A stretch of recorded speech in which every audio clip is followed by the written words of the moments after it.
Good evening, America. This is Q News Tonight, the world's first live daily gay evening news show. Still a mouthful. And it's 7 p.m. Tuesday, January 21st, 2020. Q News Tonight is live and unscripted, so anything can happen tonight. And tonight, we have watched the impeachment beginnings of President Donald Trump. It has begun. Let's drop right into our news as we begin with breaking Q now, and that is the impeachment trial. We are going to start with Aaron and talk about what has happened today. So today's a really big day for the United States of America, regardless of where you fall in the political spectrum, because today we are officially beginning the trial of President Donald Trump and the United States Senate. So House managers as we speak that are Democrats. The last I saw was Congresswoman Val Demings from the Orlando area, so Florida, making the case as to why the articles of impeachment were passed and voted on in the House and why they're moving forward in the Senate, and the important crucial aspect of admitting evidence into the testimony of individuals for the United States Senate. Most importantly out of this today, so what really happened? So Senate Majority Leader Mitch McConnell, he introduced a resolution today that's very important for everyone to really understand. So it takes this trial and it puts it into a matter of 24 hours. So day one, Democrats get a set of time.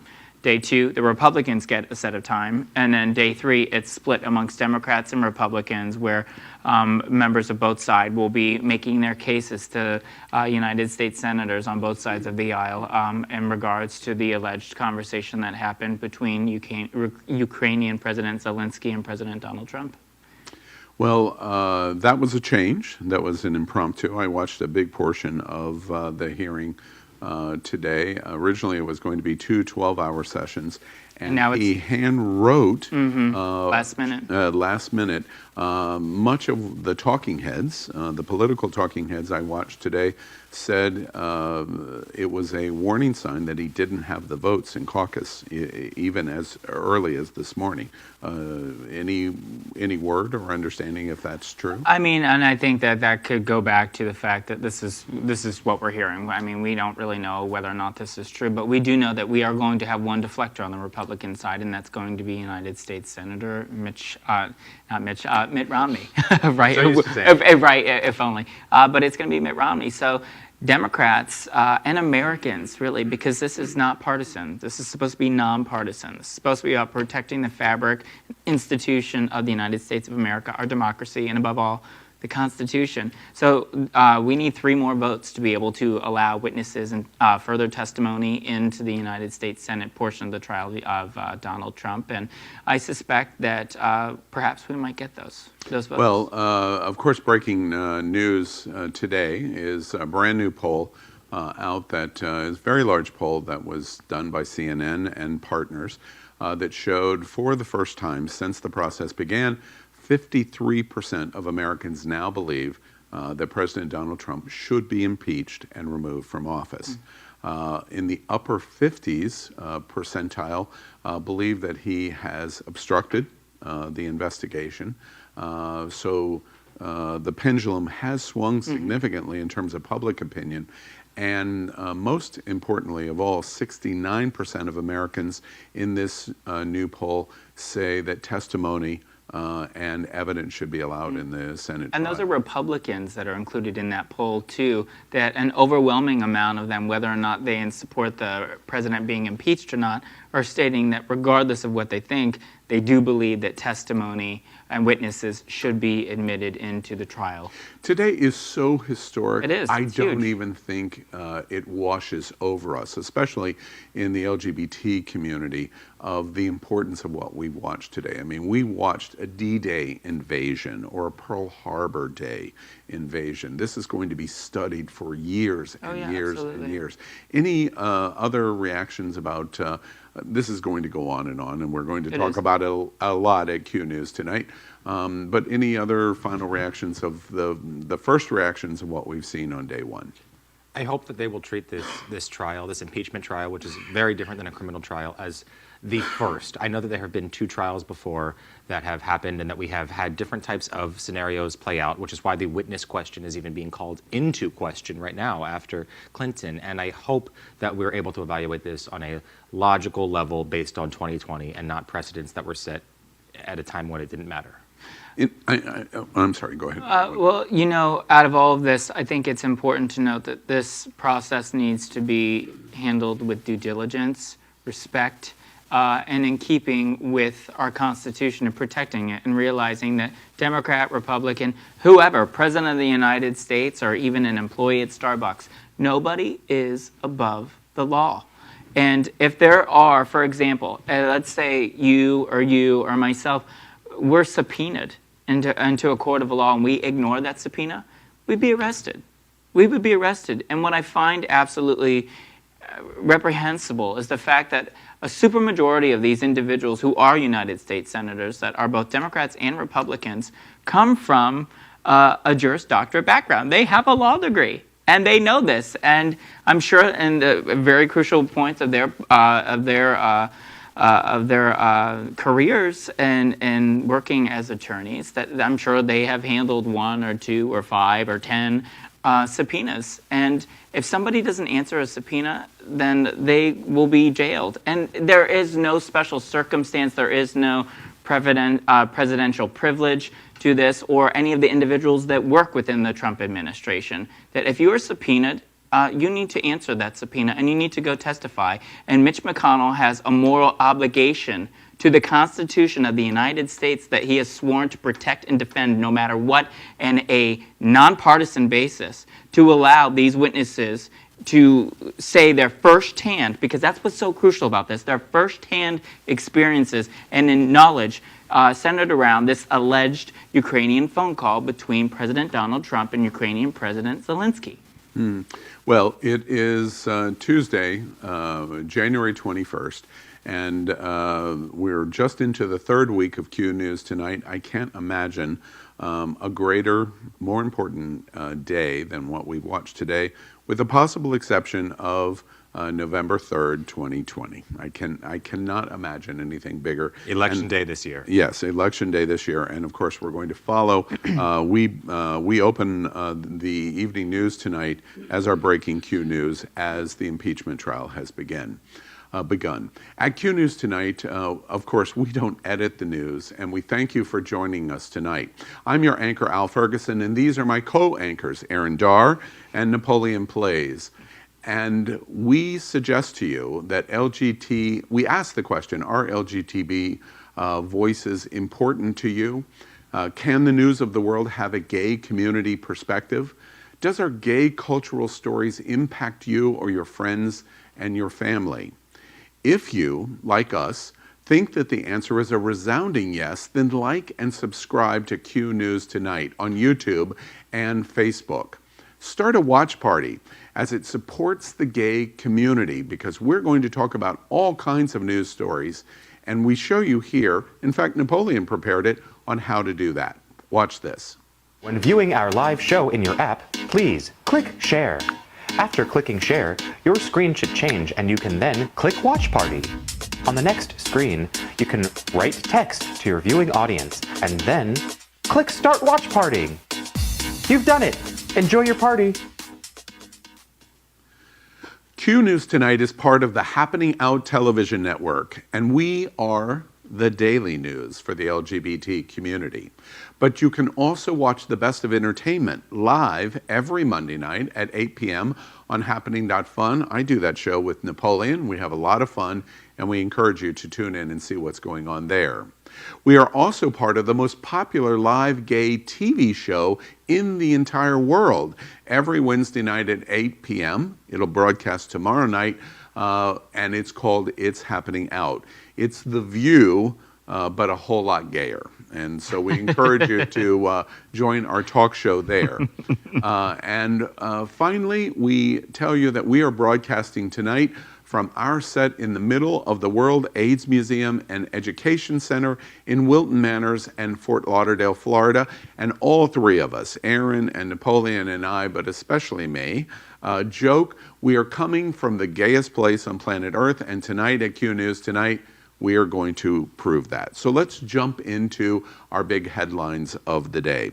Our first segment is called Queuing Up the World, and we look at world news. Of course, the president is in Davos, and there is world reaction to Trump in Davos, and we have prepared this for you. Watch this. When I spoke at this forum 2 years ago, I told you that we had launched the great American comeback. Today, I'm proud to declare that the United States is in the midst of an economic boom, the likes of which the world has never seen before. We've regained our stride, rediscovered our spirit, and reawakened the powerful machinery of American enterprise. What you guys are seeing just moments ago are Trump's opening remarks at the Davos, Switzerland Economic Forum. Some of the questions that were being asked of Trump, many of the questions that were being asked of Trump were related to the clear impeachment that's going on in the U.S., as we just spoke about. And he wanted to highlight conversations on job growth, conversations on the unemployment rate, conversations on this first phase of the agreement with China trade, or Chinese trade. But what he's overlooking a little bit, in addition to having these 2 overflow rooms, by the way. He had 2 overflow rooms from this event because people wanted to see it. What he's overlooking are other issues that are going on and potentially, as some opponents would say, we're reflecting and deflecting from the actual conversation of the impeachment by going over some potentially pragmatic responses to the economics of the United States. And so we continue to follow suit on what's going on with our own country as it relates to the world, which is what we're seeing here as he brings our issues to a world summit. Aaron, do you think the president made the right decision to continue to go to Davos as opposed to staying in Washington with the impeachment trial starting? I do. Absolutely. Bill Clinton did the same thing. And Bill Clinton was very public about the fact, even when being asked while he was traveling abroad internationally, talking at similar conferences throughout the Clinton impeachment. And that was essentially stating that just because there's an impeachment trial going on, I still have a job to do. I'm still president of the United States. So I think that this that's a clear difference from what Trump has even stated at this forum, which was he at this forum stated this is a hoax, that the impeachment process is a hoax. And that was his stance in parallel or in Well, he does himself a disservice by even bringing it up. Truly, especially at the World Economic Forum, where it's business leaders and individuals from all walks of life in the international community that are not there to talk about an ongoing impeachment trial. Let's continue in queuing up world news, and we'll stay in Davos a minute more. Greta Thunberg made news in Davos as she warns the Davos community at the conference about, of course, what else? Climate. And we've prepared this to show you what she said. We couldn't care less about your party politics. From a sustainability perspective, the right, the left, as well as the center have all failed. No political ideology or economic structure has been able to tackle the climate and environmental emergency and create a cohesive and sustainable world. Because that world, in case you haven't noticed, is currently on fire. So the right, the left, and the center are failing children because the world is truly on fire by the choices that those in power, not just in America, but all over the world, are making and how those choices are affecting the environment. She very poignantly said to the business leaders at the World Economic Forum today in Davos that, you know, the choices that you're making, you're failing your own children because you're leaving a burden that is going to be placed on your children, their children, your grandchildren in the future by not tackling the crisis that we're living in right now, which is sea level rise, climate change, and countless other issues in which that we, through colonialization, through the economic deals like trades, like President Trump was just talking about, trade deals, how those are impacting the environment negatively.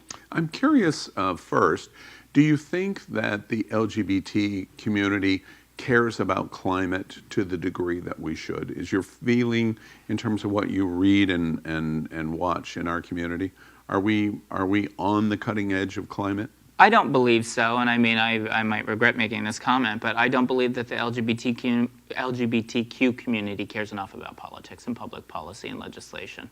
And unfortunately, even with the policies that are affecting them, not just under this administration, but you know, the fact that we live, for those who are watching us in America, for example, the fact that we live in a country right now where, oh, you can get married, how wonderful. Well, that's great. You can get married on Sunday, but you can get fired on Monday for being LGBT. This fight isn't over. LGBT people need to start caring more about politics and public policy and legislation, not just about how it will affect them in terms of a family unit, whether or not they're able to get married, whether or not they can hold a job and they can or cannot be fired, but anything and everything, because climate change doesn't care if you're young, if you're old, if you're gay, if you're straight, you're black, you're white, male, female, what have you. Issues of public policy do not care. We need to start caring more. I wish I could say that that was not true. It's a scary observation. One other question, Napoleon, relating to Greta's speech in Davos. Does it surprise you that she, being so young, is still commanding such world attention on the subject of climate? Not in the slightest bit. We all, in harsh times, turn to people that have led us in any capacity toward a positive movement. And as we've seen from Greta in the past year, she has been a voice, and a strong voice, not just for the youth of the world, but for all people, that we have to pay attention to what's going on, and we have to take better change. We have to take better care of what's happening. We have to clean our own house. We have to pay attention to our earth, our climate, our world. And what she's demonstrating is that it is not just about being young. It's not just about needing leadership in this sense, but it's about needing a solution. And the fact that we're turning to someone who is under 18 and has this still expertise of passion and clarity by just being aware of what's going on, I think speaks volumes to where we're at as a world and as a global community. Of course, in 2020, America, Q News tonight will follow climate issues and will report on them. But I think it's very interesting that she opens her speech in Davos in front of not only the political world, but the business world, and basically says, I don't care about your business. I thought that was a soundbite that was very interesting. Our one final note in queuing up the world tonight, a little lighter. I know everyone in the LGBT community is on pins and needles about Prince Harry. And Prince Harry and Meghan have come home to North America, to Canada. And we've prepared this to tell you about that story. Watch this. Prince Harry landed in Vancouver Island overnight, spotted at the airport on the way to reunite with wife Meghan and son Archie, after officially leaving his royal life behind, looking happy and relaxed. Earlier in the day, a smiling Meghan was seen out for a walk with her son and the couple's dogs. In leggings and boots, no need to follow a royal dress code. Their new lives in a new country, coming after Harry's emotional speech explaining he felt forced to choose between being a royal and privacy. The Duke and Duchess of Sussex have had a lifelong journey through paparazzi, and both either from being a celebrity from the royal family or from being on camera. What we're seeing here is their family, including their son and their dogs, being photographed, being, some people would say, chased down while in the Canadian woodlands. And what they're trying to fight in their separation from the royal family in London is trying to get a level of self-acceptance and to be able to be themselves, which in the LGBTQ community we can all identify with. We want to be able to be our true selves and not held to a standard of something that has been there for a long time for whatever reason. And they've had a lot of history with paparazzi, especially with Prince Harry. Obviously his mother, Princess Diana, died in a car chase that was while they were being chased by paparazzi. And so he has a lot of opinions about what is right, what is wrong. And we're seeing another example where they're being, in their point of view, violated. Are you a royal fan? Do you care anything about Harry? I do. I look at Meghan and Harry as humans. I don't look at them truly as dukes or duchess or any kind of title. I think at the end of the day, everyone is entitled to being happy. And everyone's entitled to privacy. You know, it's interesting, some years ago when Arnold Schwarzenegger was the governor of California, they implemented a law that was nicknamed the Britney Law. And it really cracked down on paparazzi and the way that they aggressively hunt these celebrities or these people who are in the public eye. These two individuals, they're young, they have the rest of their lives ahead of them. Harry didn't choose to be born into a royal family. They have a child, and people need to respect the fact that they're parents, and they have a kid, and they need to be more mindful of how that is going to affect that child, how it affects their marriage, because no one else, if you could switch positions, no one else would like that kind of scrutiny. I suspect this story is much bigger than we know today, and absolutely today. First, Harry is the most popular of all of the royals. Oh, yeah. And his mother, Diana, I was dramatically affected by her death and exactly what you talked about in terms of the paparazzi chase. I can't imagine Diana doing this in the late 90s of just abandoning her and Charles to come to the United States or to Canada. Well, he has been able to get away with this, and I think it is a symbol of what is next for the royal family. I think that's because the internet and social media didn't exist to the same level 25, 30 years ago. Pressure is what you mean. Pressure and awareness and the social eye. And what we're seeing here, like you said, people wanting to be people, but at the same time, human nature has a necessity to idolize, whether that be Greek goddesses or whether it be the royal family. And so, like it or not, they have taken, by virtue of being born, this role, and fortunately for all of us, they are good role models. Let's move out of the world news and cue up the USA. And we have an interesting first story about a columnist at the Denver Post that has been fired because he commented and wrote about that humanity and humans only existed in two sexes. Aaron, tell us a little bit about that. Well, a little more background into this. So Denver Post, Dan Caldera, is been fired, let go from the Denver Post because he has refused to use the correct pronouns, if you will, for being politically correct here, for Breonna Tattone, who is the state legislator who is in Colorado, and she happens to be the first out trans legislator in all of Colorado. So historic. So writing a piece on her, he chooses not to use pronouns, and by not doing so, he's let go from the Denver Post for not holding views that were politically in line with the Denver Post. An old-fashioned philosophy, or too aggressive, do you think, on the Denver Post? You know, at the end of the day, I mean, this will be, I guess, a little capitalist of me, but if one has their own business, and if you're employing someone, you should be able to make the decisions that you want in regards to who is going to work for you, especially if they are such a public perception of what it is that you're offering to readers. He has the ability to influence their readers, and why would you want to influence your readers when you stand for something so much differently than perhaps the hateful rhetoric that he's spewing that's nothing more than transphobia? You give us an opportunity to transition into our next segment, which is called Q Up Business. It's something that we're dedicated to at Q News Tonight because in the LGBT community, we like to put business conversation and stories and headlines in front of you. And tonight, we are announcing that Chick-fil-A is getting ready to close its final store in the United Kingdom because of the continual protests that have gone on. Napoleon, tell us about that story. That's right. The final store, the final Chick-fil-A that was open in the UK has now closed due to protests. And this comes following protests in the past year from the chain's history of LGBTQ, anti-LGBTQ rhetoric and anti-LGBTQ legislation, and groups that they have supported. That has been all across the media, that Chick-fil-A has supported anti-LGBTQ groups. What's interesting is that last year, the first bisexual man in Scottish Parliament was actually called on and called for the chain to shut down due to these policies.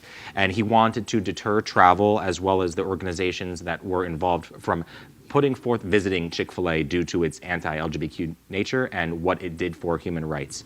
And some of these groups, because it's said often that are anti-LGBTQ that are funded by Chick-fil-A, include the Fellowship of Christian Athletes, the Salvation Army, Marriage and Family Foundation, and the Exodus International. It's important to know these groups to know which groups are supporting the anti-LGBTQ legislation in specificity. I'm curious, do you all have much understanding of why protest in the United Kingdom has been so much more effective for the LGBT community as opposed to the United States?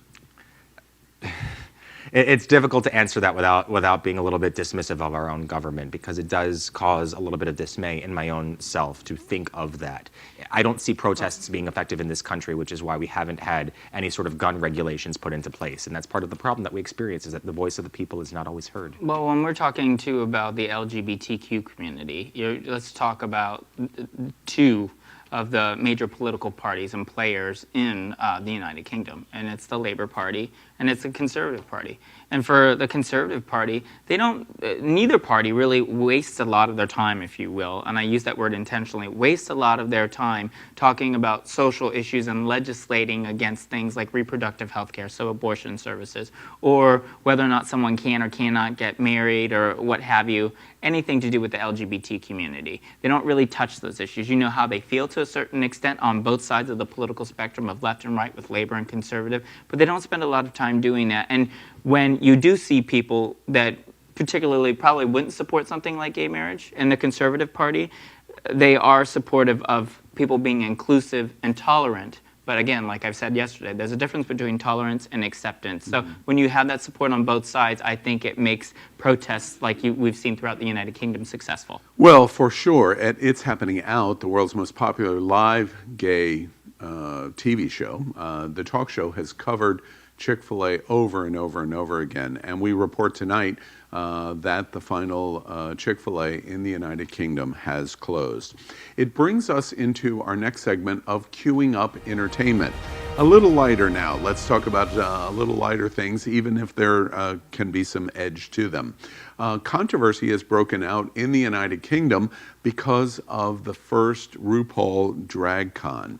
And Aaron, tell us a bit about what's going on there. So, right, don't be a drag, just be a queen, guys. Okay, so you've been waiting all day. I have been waiting all day to say that. So RuPaul, supermodel of the world, hosted the first UK Dragcon, and this is following a very wildly successful venture into television of RuPaul's Drag Race UK edition, season 1, which showed on BBC.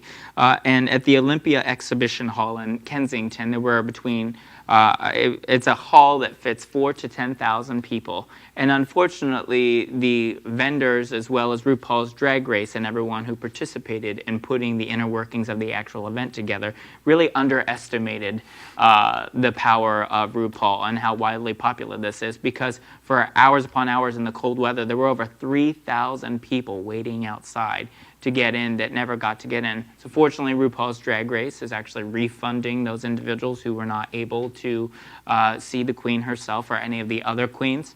But maybe next time they'll add multiple days. Wait, not to make light of this controversy, but are you telling me that the drag queens didn't prepare well for how popular they were going to be? I guess, right? Who knew? But also really important to note too, because this is something that is major for the LGBTQ community. On February 8th, RuPaul, it was just announced, I believe, today, RuPaul is actually going to be hosting Saturday Night. Wow. Isn't that so exciting? Oh my gosh. Fantastic. That's crazy. I can't She's imagine. taking over the world. RuPaul 2020. Yeah. If none of them work out, RuPaul 2020. Yeah, excellent. Very good. Well, and that's absolutely fantastic news. Let's continue in Queuing Up Entertainment and talking about the Out on Television Chronicles about LGBT TV. And we've prepared this to tell you a little bit about what's going to come to your television. Watch this. The earliest representations were always people to be mocked. People who couldn't be just who they were. The truth is there was no LGBT presence on TV that I can remember. In 1971, we wanted to show people as they really are.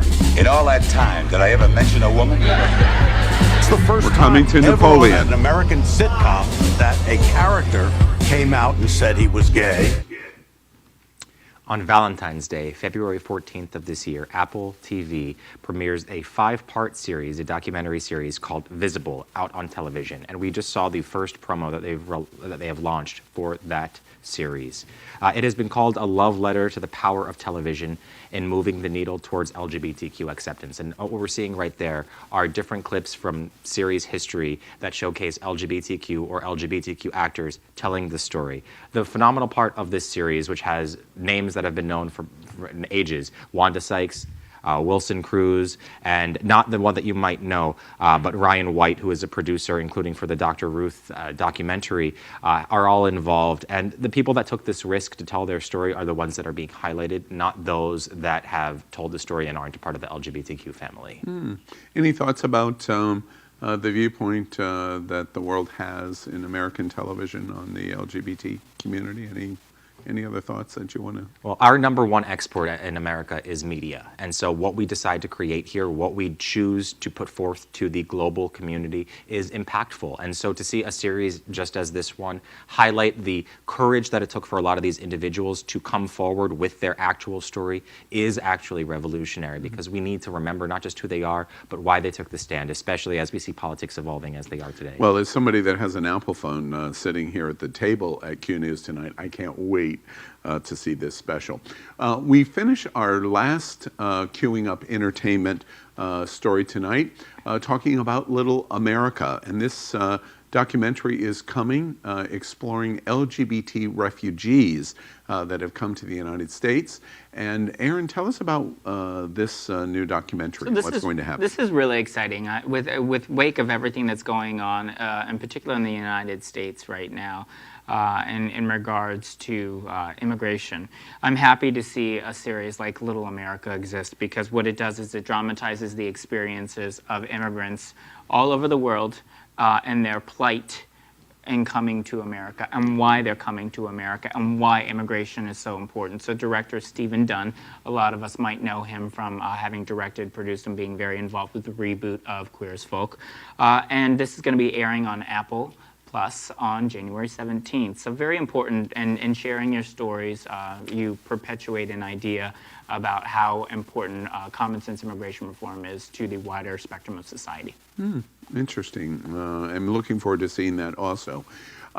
We come out of entertainment and we move to what we call Q Up Religion. And this is very unusual.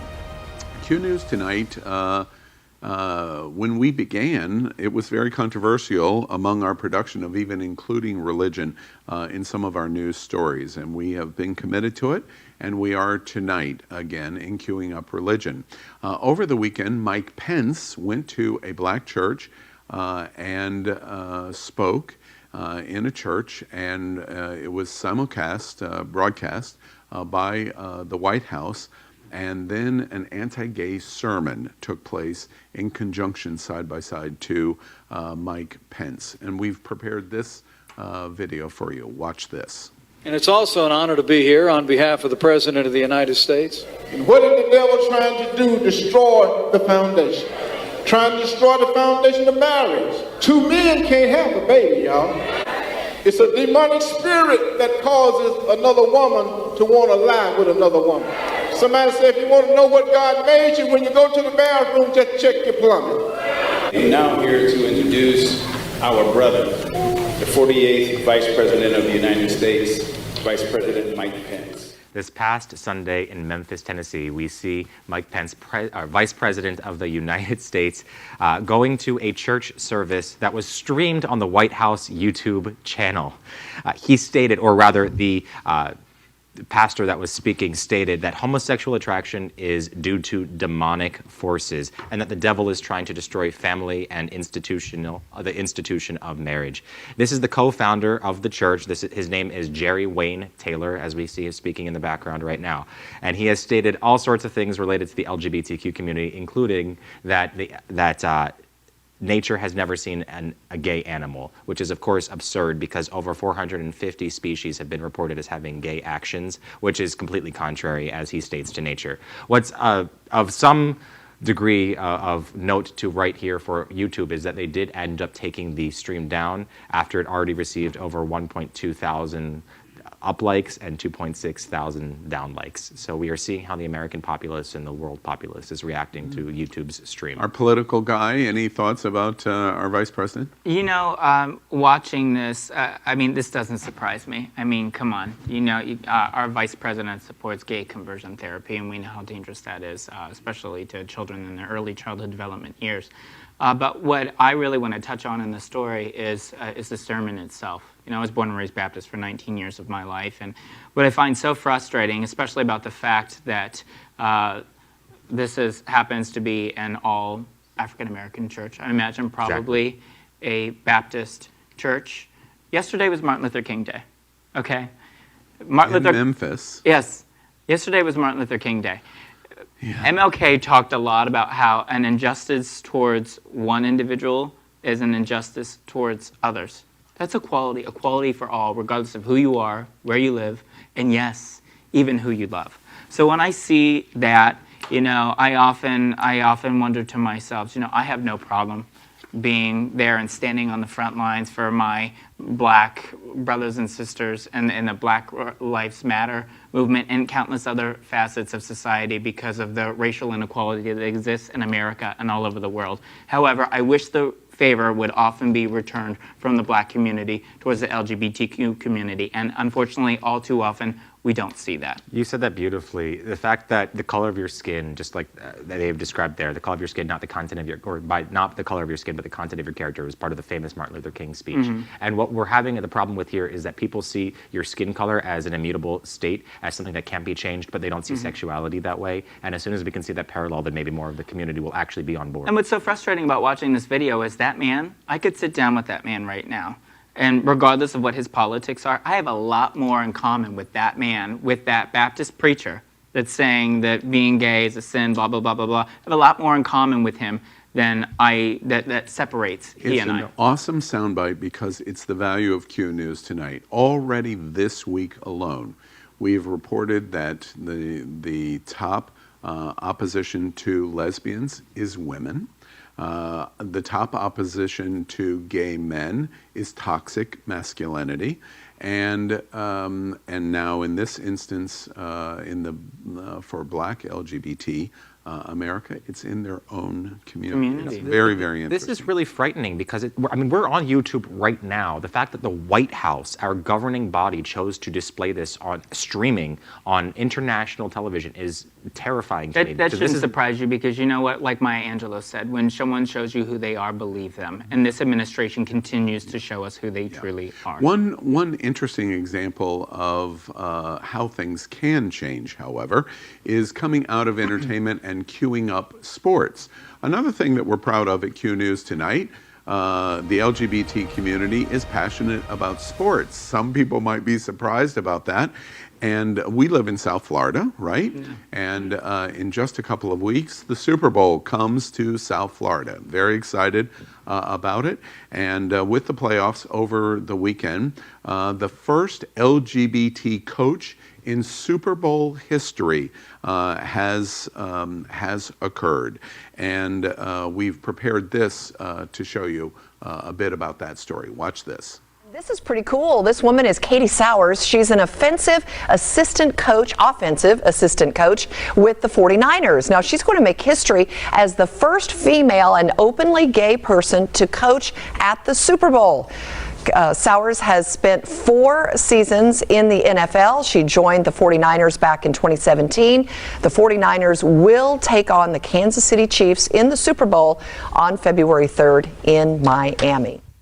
Let's take a moment to highlight something that was said and pushed together in that video that we just watched. Not only is she the first ever woman to make it as a coach to the NFL, in the NFL, to the Super Bowl, she's also the first openly gay or openly LGBTQ person as a coach to make it to the Super Bowl. So it's two incredible firsts. Let's congratulate her on both fronts, because not both are getting highlighted enough. But as we move forward, she's also a former player in the Women's Football Alliance. She has experience as a player, and she has been a strong proponent of the fact that we have to create an environment where all people can be who they are and release their burdens by being their true selves. So I commend her for that action and by showing it to the entire population.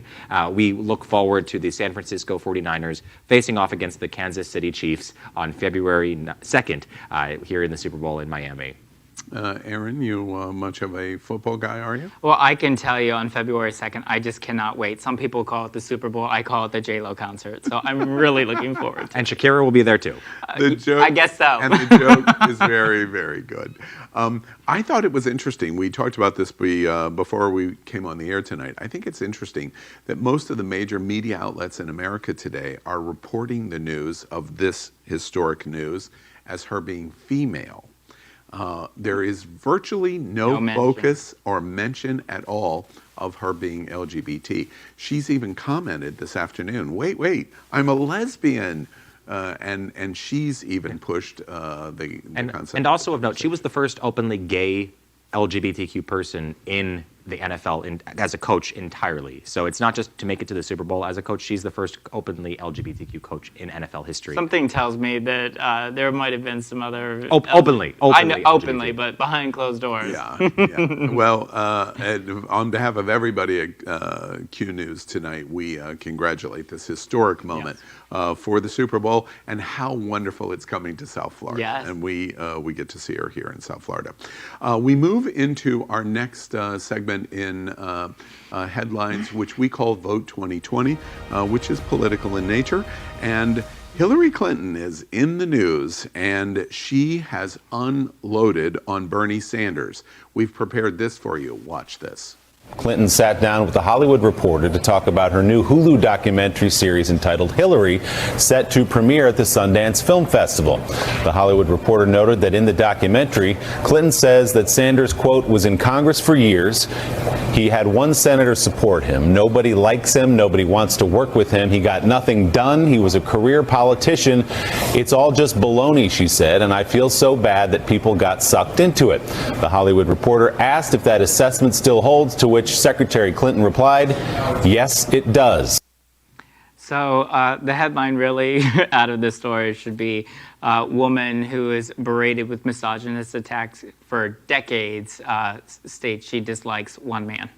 I mean, truly, that's really what it should be. Of course, this is all centered around the fact that Hillary Clinton has a Hulu documentary called, but what else?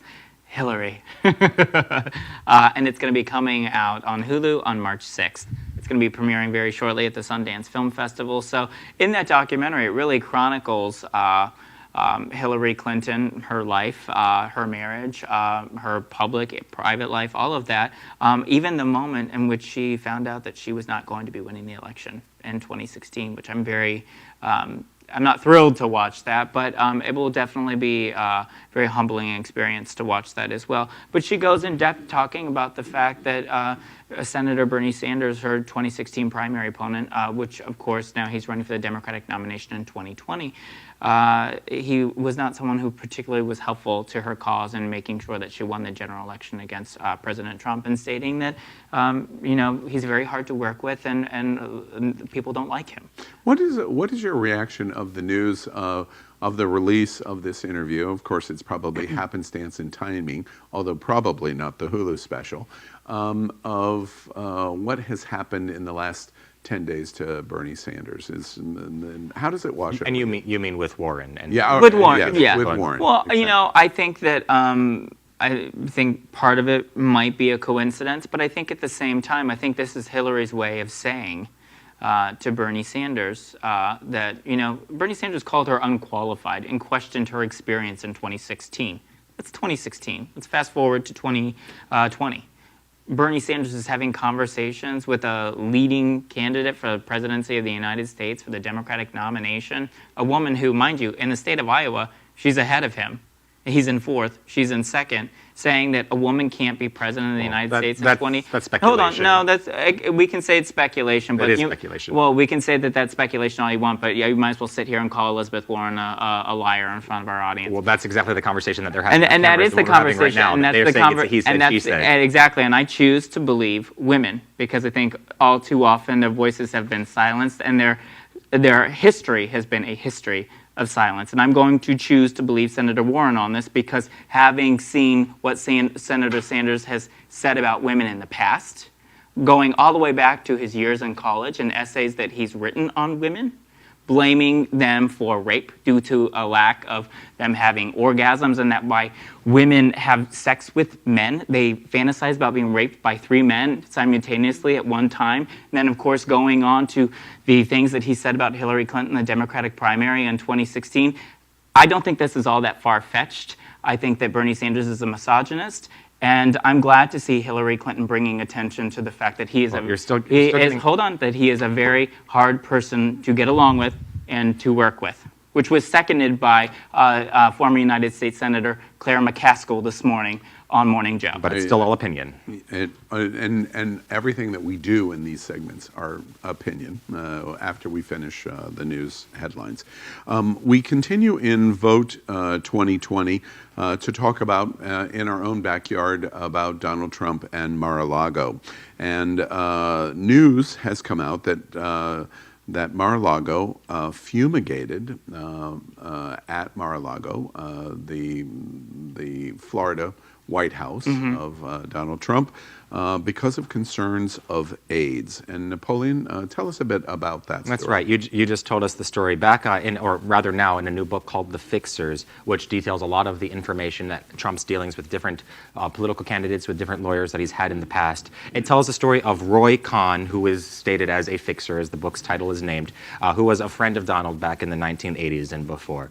And in 1986, Donald Trump had invited Roy Cohn over to Mar-a-Lago, as we know very well today, and invited him over as a somewhat farewell dinner to the dying lawyer who was dying of HIV, of being positive towards AIDS. And one of the statements in the book that Trump had stated was that he had to spend a fortune to fumigate the dishes and the silverware after Roy Cohn left because of his disease at that point. And given the context, in 1985, the CDC reported that there was more than an 89% increase of HIV positive people since just the year before in 1984, but that's still where we're at. In 1986, he did say that.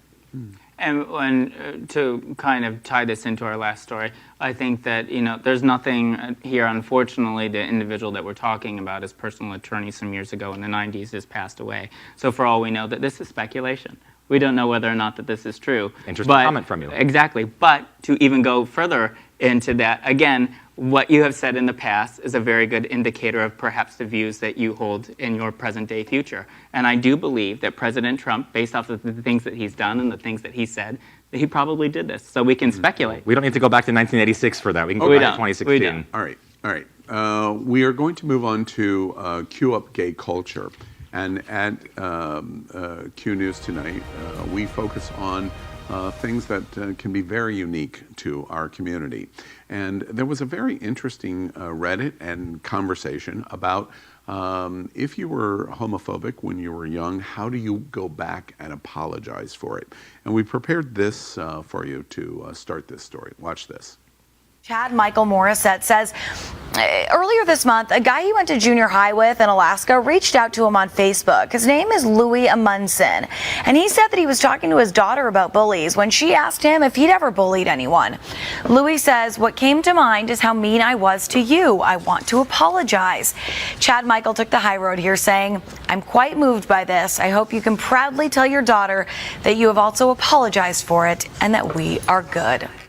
So stemming out of this as well, so a Reddit user going on to state, and I quote, "When I was young, I used to hate guys and make fun of them because I was afraid to admit that I was gay." myself. So internalized homophobia. And how often do we in the LGBTQ community probably wonder to ourselves and have this discussion within our own community about the fact that much of the hate that we see, in particular from heterosexual men, if you will, and the toxic masculinity that is often associated with those individuals.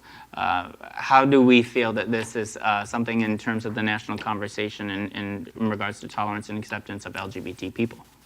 That's exactly the nail on the head. That whole idea of a bully bullying other people is exactly what we're seeing here, that there's a cyclical nature of how you abuse people. And that's why it is so important, just like we saw in our conversation about the first LGBTQ coach in the Super Bowl, it's important to accept people for who they are, because if you don't do that, you're creating and perpetuating this cycle of not just abuse and neglect, but of lack of self-acceptance. And that's where we can't go forward as a culture. In reading this, I had to reflect back to myself, because I've shared this story with both Al and Napoleon. I came out when I was 13 years old in a very conservative area in Ohio, and years later, after I graduated high school, graduated in 2010, mind you, I've gotten probably about 5 or 6 different messages from people who used to just bully me something horribly. For being gay. I mean, call me faggot every time they see me. If I knew they were coming down the hallway, I knew I was going to be called a faggot. And literally 2 of them did wind up telling me that they themselves were homosexual, but the other ones, had some growing up to do and realizing that I'm not so different than them just because I'm LGBT. So I'm happy to see that this is an actual story that we're bringing to our LGBTQ viewers, because it's something that I feel is very common within the LGBT community and the adversity that we often face. I have talked about this before, but I want to say somebody's name, Richard Millian. Richard Millian was my college roommate, and when I went to the University of Central Florida, I was deeply closeted and had a circle of friends in student government and debate team and other kinds of areas where I represented what would today be identified as white privilege and toxic masculinity, and I was a bully to Richard Millian, who was my college roommate, who was gay, at times very gay, and I regretted it for years and years and years. And we had a moment about 10 years ago where we came back together in Orlando and spent an overnight in an IHOP, sitting in a booth, talking about our college days. I loved Richard. Richard loved me. I love Richard Millian. He's a beautiful person, but apologizing over and over and over for hours as I cried about how I treated him in college. And it was such a fantastic moment. He appreciated it so much, but I have told Richard this. We've traveled many places in the world since with his partner, but it is a really tough balance of how could you be this? There are many reasons why, but how do you correct it, and the many things that you should do. So it has affected me personally, which is why I love this story. We continue in queuing up gay culture in something that was interesting, and that was about a porn star from men.com offering tips on how to kiss men. And before Napoleon tells us about this story, of course we've prepared this video for you. Watch this. I asked you to think of a few kissing tips. Well, that seems effective. Let's just make this a sex tape. Swipe up. I have a kissing tip. Okay. For me, maybe this feels a little bit like cliche, but it's about creating an intimate environment. It's not about the kiss itself, it's the circumstance in which the kiss happens. An example would be like putting your phone away. I think like the sexiest thing you can do is give like a guy the gift of your attention.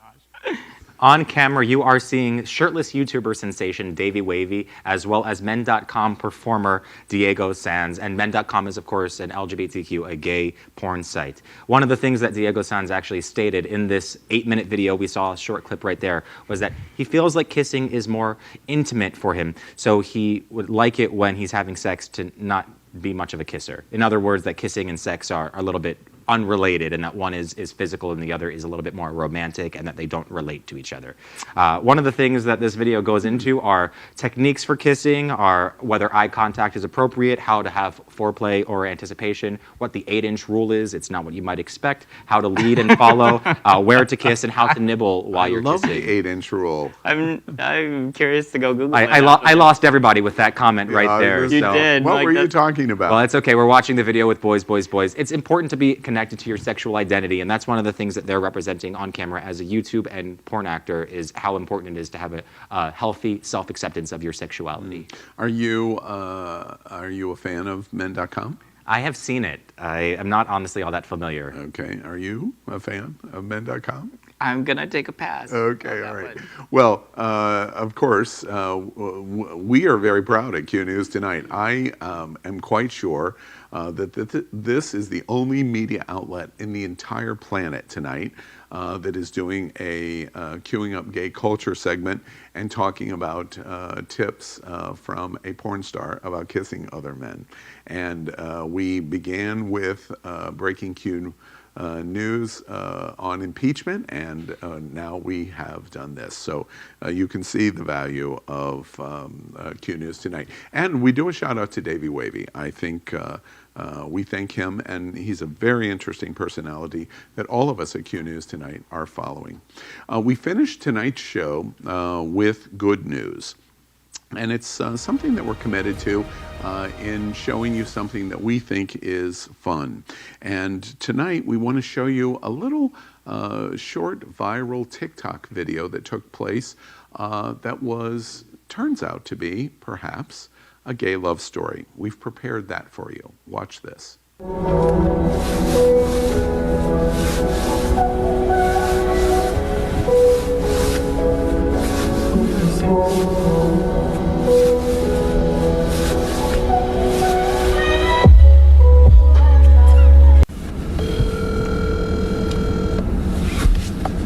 Why are you calling me? Bro, I'm gay. Shut the fuck up. I'm not lying. Me too. What you're seeing right there are teens embracing their newly found romances, and not just in a fun format, a gamified experience where they're throwing the finger to each other in a very humorous way of making sure that they can play the game and embark on, again, their sense of self-identity through their sexuality. But we're seeing them overcome that sense of fear in calling each other and calling their crush. They're getting over that big hump of asking, for a lot of the heterosexual community, asking your first girl out, or telling somebody that you're gay, like we saw in yesterday's cast of the show with the wildebeests. It's a completely different experience, and what we're getting to watch right now is just a blissful moment in what teen culture is today. When I watched that TikTok, I thought we're watching a raw live, because they're selfieing it. Love Simon in a way, and my reaction was the shock of the phone call, and the shock of, wait, I'm gay, wait, I am too, and then the kiss. It was a beautiful moment, I thought. Yeah. It is, like you said, raw, I think, is the exact correct word for it. We get to see real human emotions that cannot be filtered from any experiences that they've had in life. We're just getting to actually watch their first encounter with themselves. It's beautiful. I love that we're seeing more and more young children, in particular in the United States of America, that are feeling as if they can live in an environment free of hate and free of fear, that they can be themselves and love whoever they want to love. Absolutely. And the bottom line to that, to both of your observations, is if you can live in a world in America where 12-year-olds and 13-year-olds and 14-year-olds can romanticize at whatever level that they have the emotional maturity to respond to love, why can't gay boys and girls do the exact same thing? There is absolutely no difference, which is one of the things that you see in. I'm totally calling Ricky Martin after this. Are you? That's going to be your call? Well, who would your call? I'm curious. Who would your call be? Oh, I would have like a 15-person speed list that I'd have to go through. No? Okay. Next one? Yes? Okay. Come with me next week. Al's checking men.com after this. Well, Diego Sanz is still there. Apparently, he very much likes kissing. So. Yes. Yeah, not my type. He wouldn't be who I was calling, although I love Diego. All right. Well, that's it for today's news for the LGBT community on the world's first daily gay evening news show. Remember, if it's important to the LGBT community, it's important to us. And for Aaron Dar and Napoleon Plays, I'm your anchor, Al Ferguson, and we are out of the closet and into the headlines. And this is Q News Tonight. Thank you, and good night.